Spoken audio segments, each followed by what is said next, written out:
Irmãos, vamos abrir juntos a palavra do Senhor na Epístola de Paulo aos Romanos, capítulo 7, versículos 1 a 12.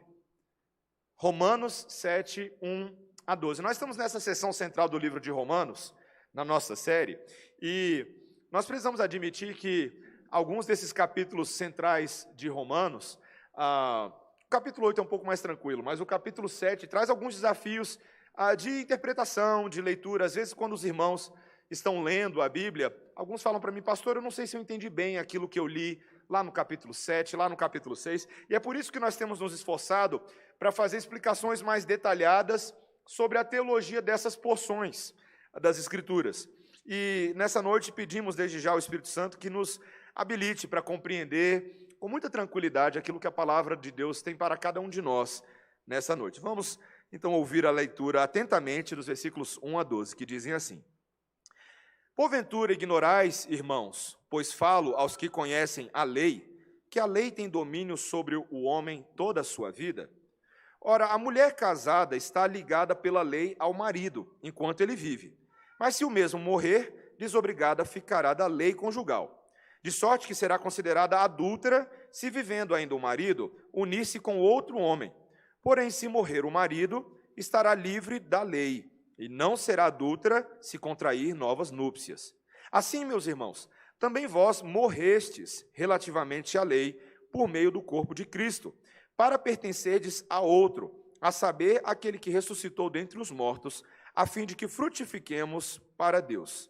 Porque quando vivíamos segundo a carne, as paixões pecaminosas postas em realce pela lei operavam em nossos membros, a fim de frutificarem para a morte.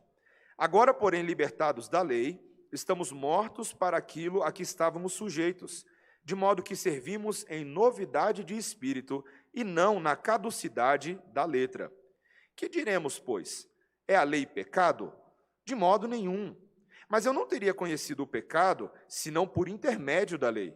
Pois não teria eu conhecido a cobiça, se a lei não dissera, não cobiçarás.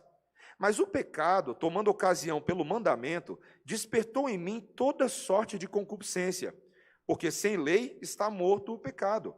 Outrora, sem a lei, eu vivia, mas sobrevindo o preceito, reviveu o pecado e eu morri.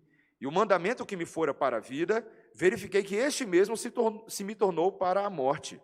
Porque o pecado, prevalecendo-se do mandamento, pelo mesmo mandamento me enganou e me matou. Por conseguinte, a lei é santa, e o mandamento santo e justo e bom. Essa é a palavra de Deus. Vamos orar, irmãos.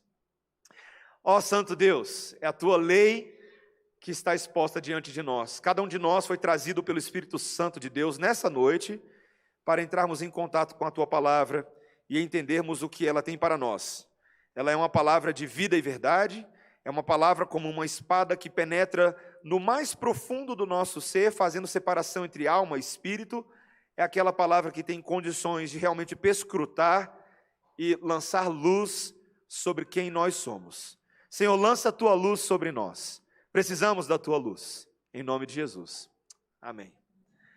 Irmãos, hoje em dia, nas mídias sociais, não que eu seja assim tão douto nelas, porque eu não uso muito o meu Instagram, apesar de eu ter, mas se você usa mídias sociais, como o WhatsApp, que é uma mídia social, ou o Facebook, existem vários símbolos que permitem compartilhar o seu status no momento em que você está escrevendo, ou seja, o seu estado de espírito, ou situação em que você se encontra, ou as atividades que você está fazendo. Então, por exemplo, passei no concurso da Polícia Civil. Aí você coloca lá no Facebook: estou muito feliz, certo? Não passei no concurso da Polícia Civil. Estou muito triste. Estou com fome.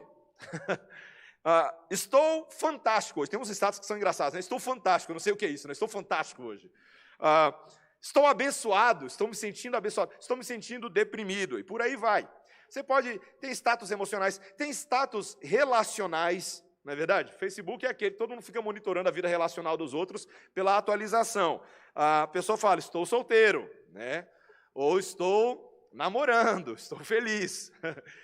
Fiquei noivo, olha que legal. Casei, nasceu meu primeiro filho, ou virei avô, Hoje tem tudo, né? Alguns estados não assim tão legais, né? Estou solteiro de novo, né? Alguns até mais tristes, né?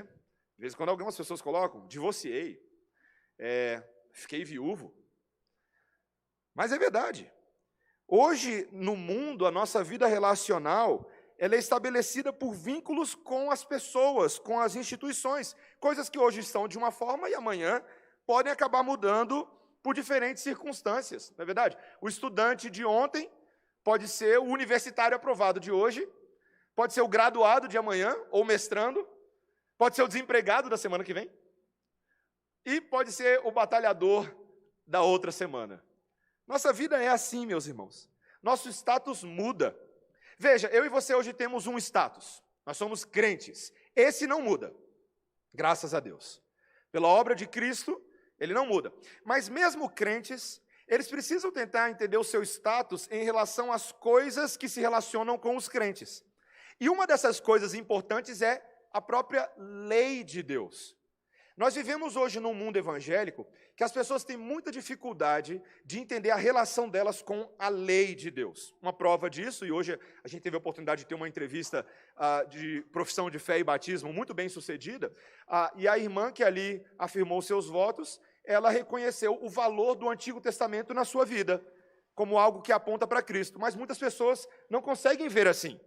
Vários outros crentes veem essa lei do Antigo Testamento, por exemplo, como uma coisa obsoleta, ultrapassada, que não tem mais nenhum valor. Não entendem, de fato, o valor daquilo que Deus diz na sua palavra em suas vidas. E olha que nós estamos falando de crentes. O texto de hoje trata disso, meus irmãos. O texto trata de 3 mudanças de modalidade de status na nossa caminhada com Deus em relação à lei, mas sem descartar a lei, mostrando ainda a importância dela para novas criaturas regeneradas que andam em novidade de vida, como eu e você. Então vamos entender esses 3 aspectos. Primeiro, meus irmãos, deixa a Bíblia aberta aí. O apóstolo Paulo vai nos ensinar, pela voz do Espírito, que a lei coloca todo mundo debaixo do domínio do pecado. Meus irmãos, assim como em nossos dias, a partir do versículo 7, o apóstolo Paulo, eu pulei aí do 1 ao 6, segura aí que eu volto neles, tá? No versículo 7, Paulo vai começar a mostrar que ele também percebe a dificuldade que os judeus e os novos crentes tinham de encaixar a lei como um novo entendimento do Evangelho. Vamos lá, quando eu falo lei, nós estamos falando aqui, no contexto de Romanos, de tudo aquilo que já havia sido dado ao povo de Deus no passado, por meio de Moisés, a lei de Deus, propriamente dito, Gênesis, Êxodo, Levítico, Número, Deuteronômio, o Pentateuco, a Torá, faziam parte dessa lei fundacional do povo de Deus. Essa lei de Deus, principalmente também, a lei que havia sido dada ao povo por Moisés no Monte Sinai, os 10 mandamentos, eram os mandamentos morais de Deus. Eram as regras que iriam conduzir o povo nos caminhos do Senhor. E veja, meus irmãos, qual está sendo a dificuldade aqui? Presta atenção.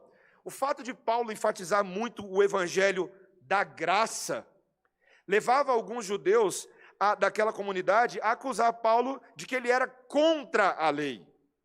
Ou, em outras palavras, de que Paulo era antinomista, antinomos, anti-lei. E de que ele estava reduzindo a importância da lei e tratando ela de uma forma tão negativa, quase como se fosse um pecado ter a lei. E olha o que Paulo diz no versículo 7, acompanha comigo o argumento. Ele diz, que diremos, pois, é a lei pecado? Ele diz, de modo nenhum. De modo nenhum. Veja, meus irmãos, Paulo ele sabia qual era o verdadeiro problema que estava acontecendo aqui. Vamos recapitular um pouquinho a história de Israel. Quando Moisés recebeu a lei de Deus no Monte Sinai e deu ao povo, tudo começou muito bem. Aquela lei era uma lei para uma vida santa, para uma vida agradável a Deus. Mas Paulo já tinha explicado para a gente no capítulo 5, que o problema do pecado que entrou no mundo por meio de Adão, fez de nós herdeiros de Adão, pecadores, filhos de Adão. E esse pecado, veja bem, esse pecado conseguiu perverter os mandamentos de Deus, de tal maneira que transformou em tentação aquilo que era coisa boa e fazendo delas mesmas uma espécie de fruto proibido. Veja o que Paulo diz nos versículos 8 e 9. Acompanhe comigo. Mas o pecado, tomando ocasião pelo mandamento, despertou em mim toda sorte de concupiscência. Porque sem lei está morto o pecado. Outrora, sem a lei, eu vivia, mas sobrevindo o preceito, reviveu o pecado e eu morri. Em outras palavras, meus irmãos, quando a lei entrou e ela começou a dar nome aos bois dos pecados que eram cometidos pelo povo de Deus, o homem antes ele não dava muito atenção a esses pecados, mas agora ele passou a conhecê-los. E não somente passou a conhecê-los, pasmem, em vez de se afastar dessas transgressões, o homem foi seduzido em direção a elas.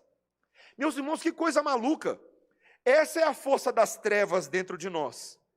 Elas nos sugam para os pecados como um buraco negro inescapável, como se fosse coisa boa, mas que no fim das contas causa a nossa morte espiritual. Meus irmãos, vocês já pararam para se perguntar de onde vem o impulso das pessoas de querer fazer justamente aquilo que elas sabem o que é proibido? Você conhece uma categoria social de pessoas chamada crianças? Alguém conhece? Levanta a mão se você conhece. Meus irmãos, quando você vira e fala assim, menino, não coloca o dedo na tomada. O que a criança vai fazer? Colocar o dedo na tomada. O meu filho, Daniel, parece que ele fica me provocando. Ele, literalmente, ele fica me olhando. Ele me dá um olhar que me assusta. Eu falo, não faz. Aí ele tira o dedo, aí faz assim. Não faz. Que coisa terrível. Filho, eu estou saindo de casa, quem tem filho adolescente já passou por essa. Filho, eu estou saindo de casa, eu estou deixando um bolo de cenoura com chocolate na geladeira. Veja bem, não é para comer, você falou, porque a gente vai servir para a visita que vem aqui em casa hoje à noite. Meu irmão, era melhor nem ter dito que tinha bolo na geladeira. Porque o miserável vai comer. Ele vai comer. O que os olhos não veem, o estômago não sente, mas a gente vai lá e fala. Mesmo assim. Meus irmãos, o pecado ele tem essa capacidade traiçoeira de nos enganar. De pegar o mandamento e falar, eu quero quebrar o mandamento. É exatamente isso que eu quero fazer. E esse mandamento que deveria me proteger e me guiar à vida, agora é uma oportunidade para o meu coração malicioso me enganar e me levar a um desvio. Meus irmãos, deixa eu dizer uma coisa bem clara. Todas as vezes que as pessoas apresentarem uma visão negativa sobre a lei de Deus, saiba que o problema não está na lei, e sim no coração delas. Veja, o problema não é a lei de que nós devemos honrar pai e mãe e os superiores. O problema é que o nosso coração não quer se sujeitar a nenhuma autoridade. O problema não é a lei de que não pode tomar o nome de Deus em vão. O problema é que o nosso coração quer desculpa para falar palavrão e besteira. O problema não é a lei de se guardar o dia do Senhor de forma santa. O problema é que o nosso coração não quer se consagrar inteiramente a alguém que é maior do que nós, nem abdicar de preferências pessoais, mesmo no domingo.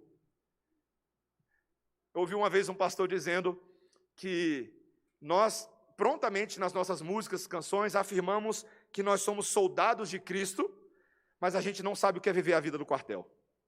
Nós somos assim, o que significa pertencer ao exército dele. O pecado nos leva a subverter a lei de Deus em favor próprio. Meus irmãos, a coisa é tão traiçoeira que nós passamos a estudar a Bíblia para caçar brechas que justifiquem as nossas práticas libertinas e pecaminosas. Estava conversando com um irmão sobre a armadilha que alguns jovens reformados caem quando eles descobrem que a Bíblia não condena bebida alcoólica. A Bíblia não condena. De fato, a Bíblia fala, por exemplo, do vinho criado por Deus, Salmo 104, versículo 15, como uma coisa alegre, como uma coisa boa. E aí o jovem vem todo pululante falar com o pastor. Pastor, a Bíblia fala que o vinho é bênção, pastor. Vinho é bênção. Só diz que eu não posso me embriagar. E aí sabe o que eles fazem? Eles passam a justificar certos hábitos, certos lugares, certas companhias, porque agora eles são muito maduros, e a barra do domínio próprio está lá em cima, e pastor, comigo não vai acontecer. Engano e perigo, porque na verdade o que o nosso coração quer é flertar com o mundo, em vez de se distinguir do mundo. Novamente, meus irmãos, o pecado não está na coisa criada por Deus, mas o nosso coração que é tão espertinho e tão espertalhão. Gálatas 5,13. O apóstolo Paulo reconhece que nós em Cristo somos livres, mas ele diz: não useis da liberdade para dar ocasião à carne. Gálatas 5,13. Meus irmãos, qual é o resultado dessa colheita? Quando a gente subverte a lei em favor próprio, o que isso acontece? Morte. O que isso faz? Morte. Olha o versículo 10, olha o que está escrito aí. E o mandamento que me fora para a vida, verifiquei que este mesmo se me tornou para a morte. Meus irmãos, João Calvino reconheceu que uma das funções da lei primordial, em primeiro lugar, era mostrar que todo mundo, porque Deus é santo e Ele tem uma lei que é santa, todo mundo está debaixo do domínio da morte. Nós não conseguimos cumprir a lei, nós não temos prazer na lei, e muitas vezes a gente tenta cumprir a lei para ser aceito por Deus.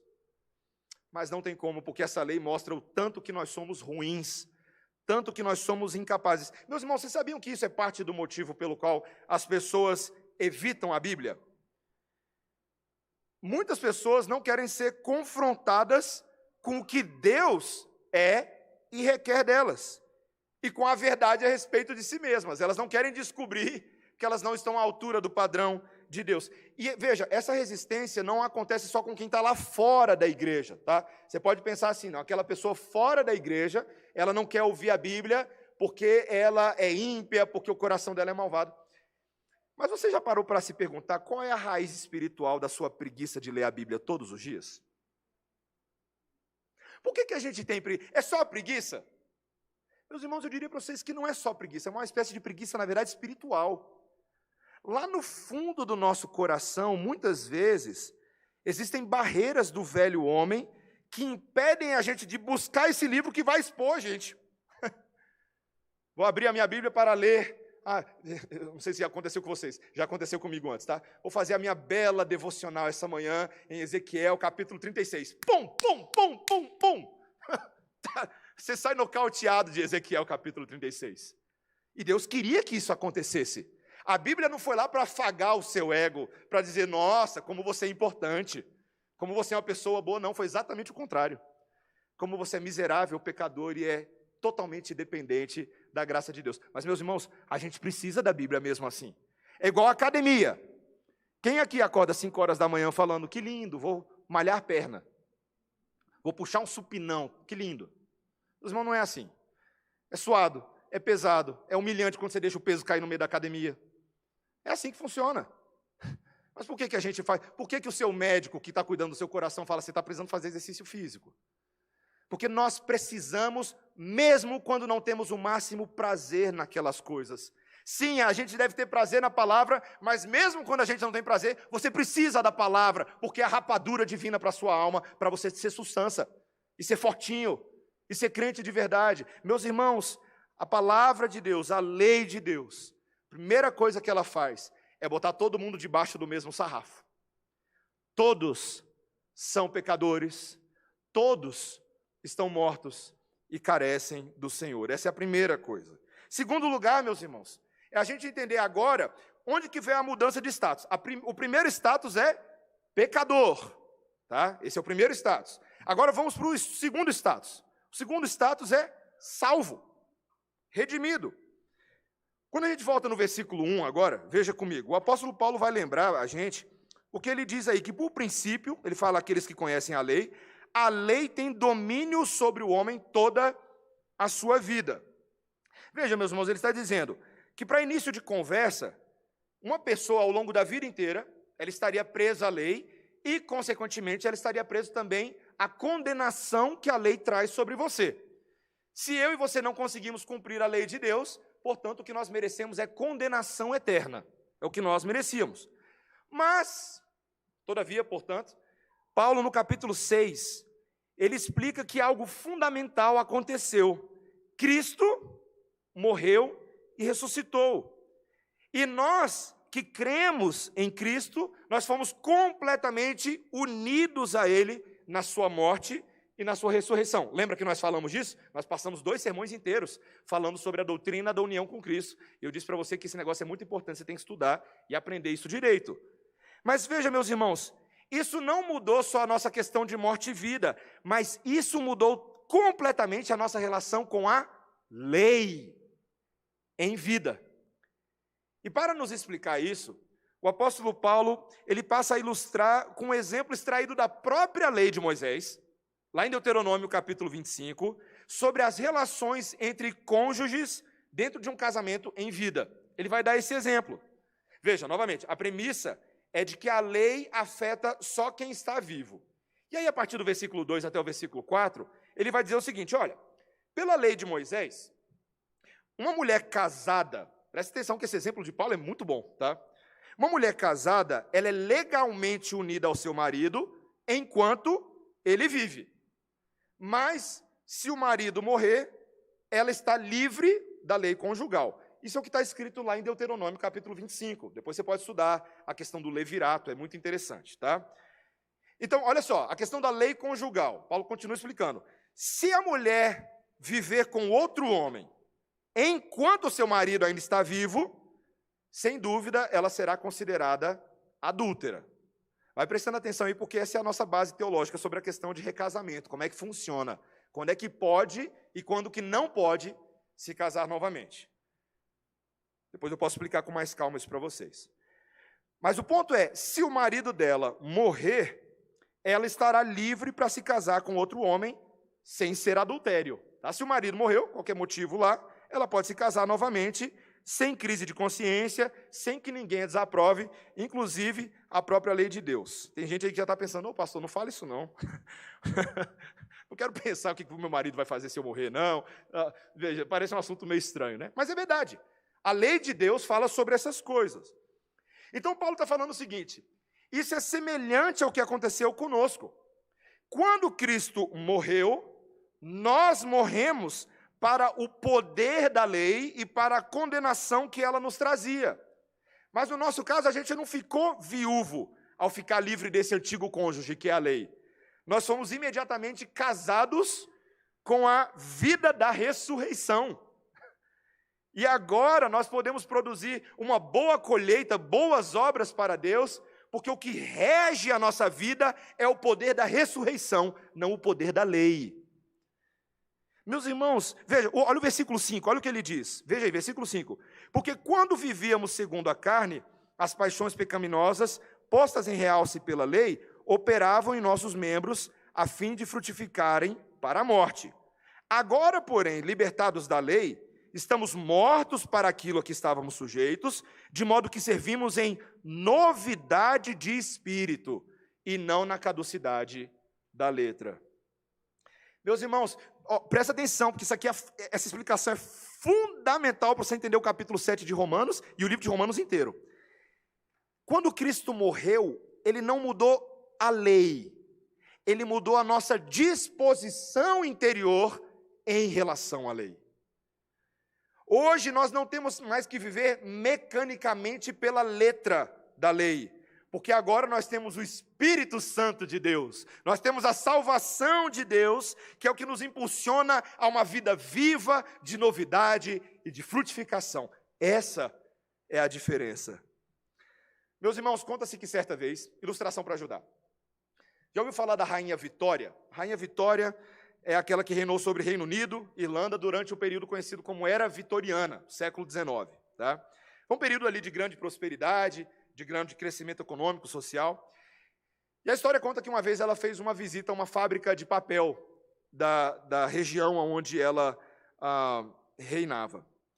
E ali o operador não sabia quem ela era, ok? Ela foi ali meio a paisana, e mostrou as obras a ela, ao seu assistente, sem saber quem era a sua ilustre visitante. E aí, finalmente, ela entrou numa sala especial, era um galpão que tinha os trapos, era a sala de seleção de trapos, onde os homens trabalhavam para separar todos os trapos de lixo da cidade. E aí ela perguntou o que era feito com aquela massa de trapos de lixo, e ele explicou que se eles fossem adequadamente tratados, aquele lixo viraria o melhor papel branco que existiria. E aí depois ela foi embora, E só depois que ela foi embora, o cabra descobriu quem ela era. E aí, passadas algumas semanas, está lá ela no seu palácio, na sua corte real, e ela recebe um pacote do mais delicado papel de carta branca que continha uma imagem dela mesma, uma imagem da rainha como marca d'água, e era uma observação embaixo de que aquele papel finíssimo era feito com os trapos sujos que ela havia inspecionado naquele dia. Meus irmãos, quando uma pessoa morre para a vida velha e ela recebe Cristo como Salvador, na sua vida velha você era lixo. Lixo, pior que entulho. Nem para entulho dava. Lixo ruim, nem o diabo queria direito. Meus irmãos, o Senhor Jesus Cristo, com o seu poder, foi capaz, com seu sangue, que remove verdadeiras manchas profundas do pecado, de nos transformar no papel branco mais fino que existe. Papel aceitável na sua presença. Papel de monarcas, papel de reis. E neste papel branco, ele verdadeiramente passa a registrar uma nova lei. Essa lei que o Espírito Santo de Deus estabelece dentro do nosso coração, esse impulso da vida, do perdão, da misericórdia. Meus irmãos, nós precisamos entender esse contraste. Antigamente, nós que éramos velhos homens, e talvez muitas pessoas hoje à noite aqui que talvez ainda não creiam em Cristo. A vida do velho homem é lixo, ela é autogratificação, ela é centrada no seu próprio poder, na sua própria determinação. Eu sou aprovado pela minha performance porque eu me acho muito bom. É lixo, não adianta. Na vida do cristão, o papel vem de Deus.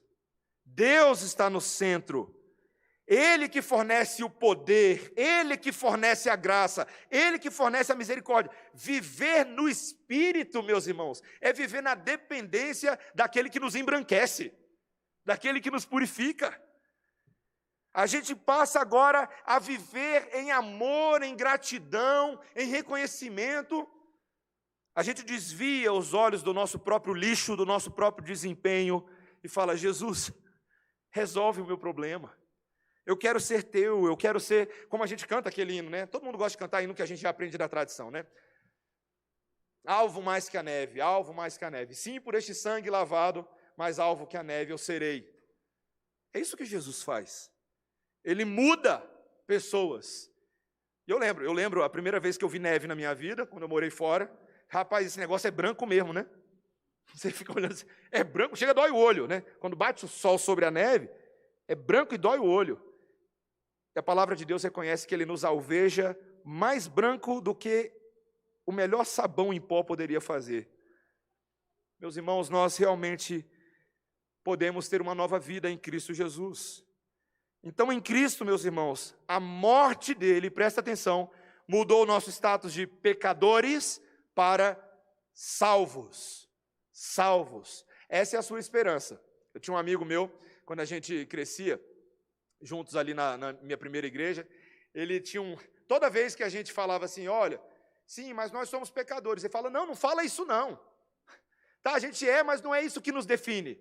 Nós somos vencedores. Toda vez ele me corrigia, nós somos pecadores. Não, nós somos vencedores. E ele não estava errado. Ainda que o pecado tenazmente me assedie, a minha identidade hoje não é ser pecador, é ser santo. Essa é a minha identidade. Essa é a sua identidade também. E nós devemos nos apropriar disso com muita fé, viu, meus irmãos? O que nos define não são os nossos pecados, o que nos define é a obra de Cristo Jesus. Nós precisamos crer nisso. Cristo rompeu com a maldição da lei, meus irmãos. Em último lugar, então, a pergunta é, então qual é a função da lei?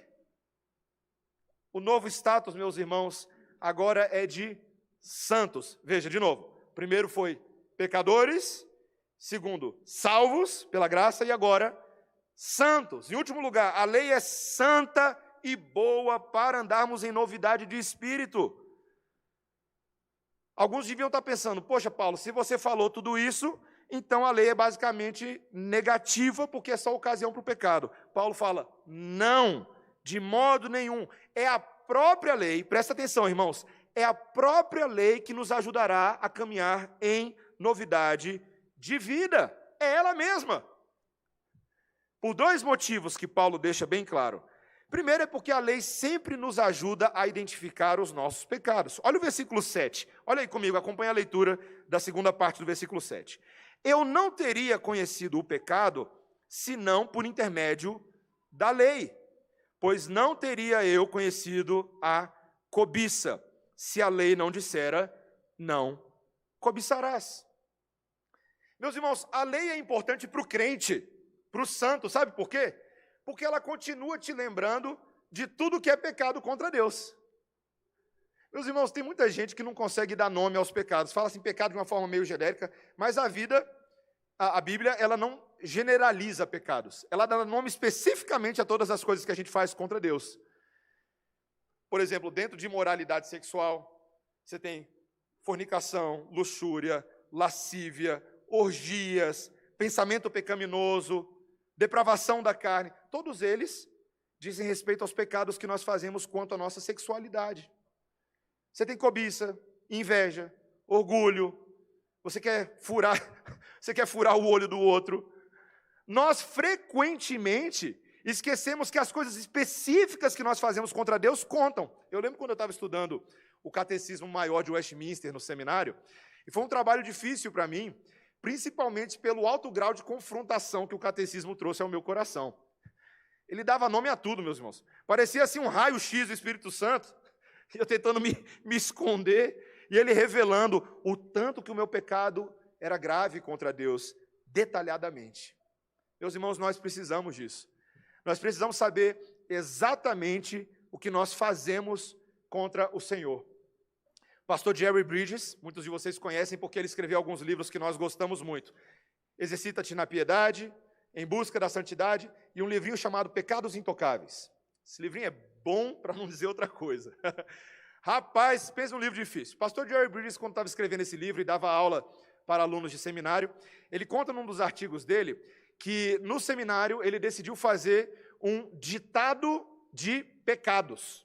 Então, basicamente, o que ele fazia é o seguinte, ele colocava o nome do pecado no quadro e as pessoas deviam descrever o que era aquele pecado que ele estava colocando. E pasmem, meus irmãos, o choque que ele ficou quando muitas pessoas sequer reconheciam algumas palavras porque nunca tinham ouvido falar delas. O que é chocarrice? Meus irmãos, não é cachorrice, tá? Chocarrice é justamente quando nós nos envolvemos com essas questões frívolas e muitas vezes de baixo calão e obscenas e deixamos elas se manifestarem pela nossa vida. Meus irmãos, impiedade tem nome e nós precisamos ser capazes de identificar se queremos ser verdadeiramente santos. Quando nós somos santos, a gente deixa o Espírito Santo de Deus vir com o bisturi dele e trabalhar cada coisinha que tem dentro de nós, mudar a nossa vida, mudar a nossa atitude. Nós precisamos reconhecer os nossos pecados, meus irmãos. Mas veja, que a lei não é só para nos ajudar a identificar pecados, mas a lei como um todo revela a vontade de Deus que é boa, santa e agradável. Meus irmãos, olha o último versículo, versículo 12. Por conseguinte, a lei é santa, e o mandamento santo e justo e bom. E bom. Meus irmãos, a lei não é só o fiscal do Detran sobre a sua vida, não. A lei é motivo de alegria, é manancial de vida, é pureza, é coisa boa. É como se Paulo, nesse momento, estivesse aqui numa doxologia, falando em adoração, em glória, falando, quando Deus cria coisas, Ele cria coisas boas. A lei de Deus é uma criação boa e deliciosa. Você prestou atenção direito no Salmo 119 que nós lemos hoje? Talvez você não tenha prestado tanta atenção, então vai lá rapidinho, Salmo 119, versículos 1 a 8. Abre aí, nós lemos hoje. Olha a alegria com que o salmista exalta a excelência da lei divina.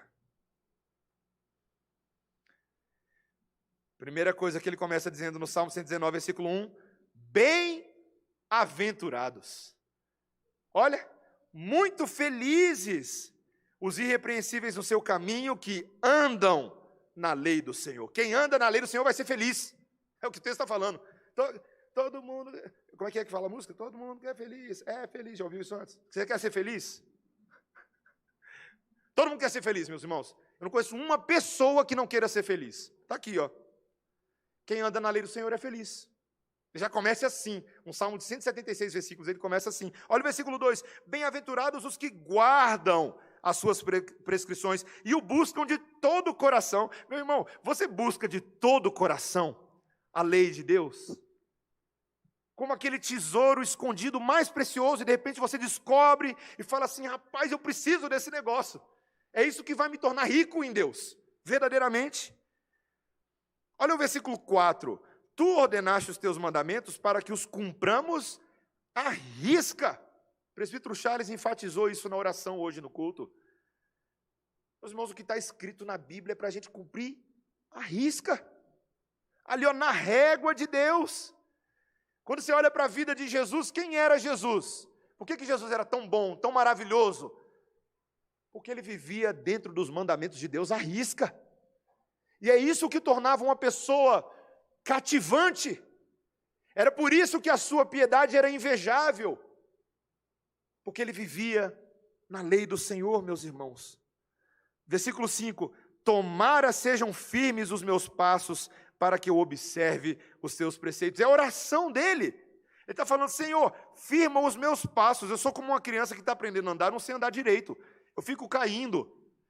Mas o Senhor é o meu andador, e nada me faltará. O Senhor vai me ajudar a andar para frente. O Senhor vai firmar os meus passos nos seus preceitos. Olha o versículo 6.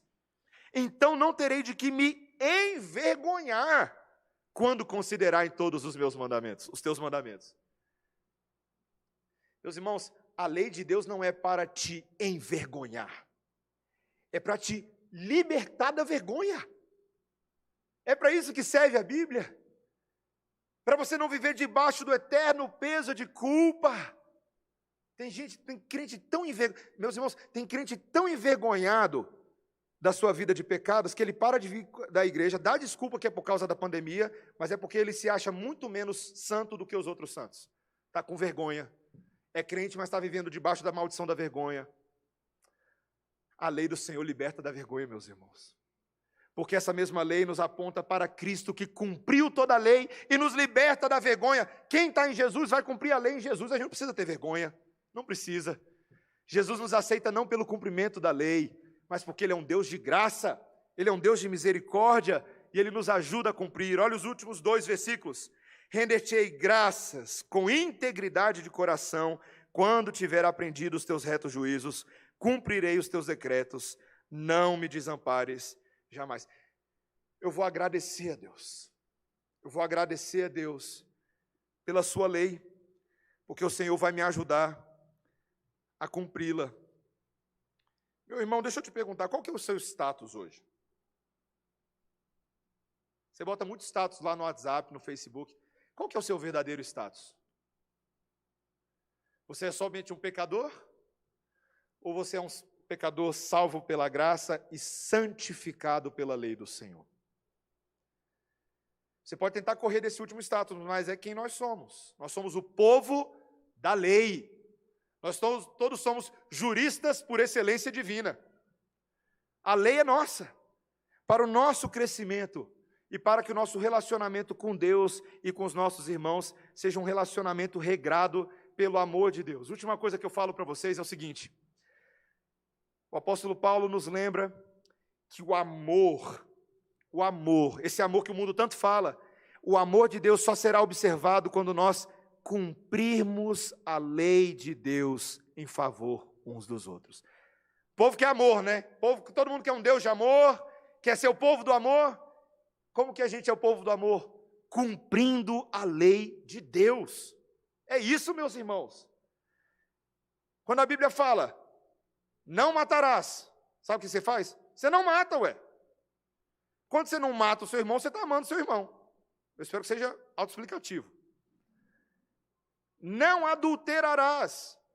Quando você não adultera, quando você não fere a lealdade, quando você é fiel, quando você cumpre os seus votos de casamento que você fez lá naquele dia, que todo mundo que é casado que lembra, ou mesmo quando você não é casado, quando você é fiel a Cristo, porque Ele é o seu noivo e você é a noiva, quando você não adultera, você está amando.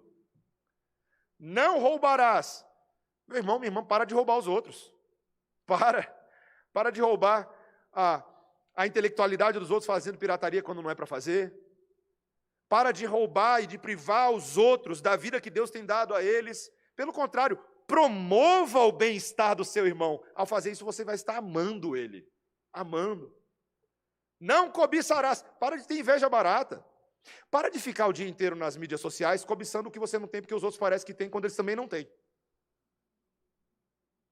Ame o seu irmão. Alegre-se pelo que ele tem. Esteja contente e satisfeito com o que você tem. Ao fazer isso, você vai estar amando os seus irmãos. Para de dizer falso testemunho contra o teu próximo. Para de queimar a reputação dos outros. Larga de fofoca. Em vez disso, comece a promover a reputação dos seus irmãos em respeito, em alegria. Fale bem dos seus irmãos. Ao fazer isso, você vai estar amando os seus irmãos. O cumprimento da lei é o amor. Meus irmãos, que o Senhor Jesus Cristo nos ajude a viver assim. A lei que antes nos expunha o pecado, agora ela não é para ser contra nós, ela é a prática do amor para quem foi morto em Cristo e ressurreto em Cristo Jesus. Que Ele nos ajude, meus irmãos, a cumprirmos isso com alegria e fidelidade. Amém? Vamos orar. Senhor Deus, a Tua lei, ela é boa, Senhor. Ela é santa. Teu mandamento que nós estamos lendo nesta noite, ele é justo, ele é bom, porque ele reflete os próprios atributos de quem o criou. A lei reflete quem Deus é. Deus é justo, Deus é santo, Deus é bom. E por conseguinte, a lei também é santa, justa e boa. Senhor, essa lei, sim, muitas vezes ela revela o tanto que do velho homem ainda reside dentro de nós. Mas, Senhor, essa mesma lei nos lembra que em Cristo nós morremos, ressuscitamos para andarmos em novidade de vida, no poder do Espírito Santo de Deus. E esse poder se manifestará quando nós estivermos cumprindo a lei em favor uns dos outros e em favor do Senhor. Senhor, que a Tua lei seja, como o salmista falou, o nosso maior prazer. Que nós cantemos sobre a Tua lei, que nós nos refestelemos nela, que nos alegremos na lei de Deus. E que aquilo que antes nos causava apenas vergonha seja hoje a nossa própria libertação. Faz isso, Senhor, em nós, para que imitemos a Cristo que cumpriu a lei sem mudá-la nenhum único i, mas vivendo e cumprindo todos os teus preceitos. Que imitemos o nosso Mestre. É o que pedimos, Senhor, em nome de Jesus. Amém.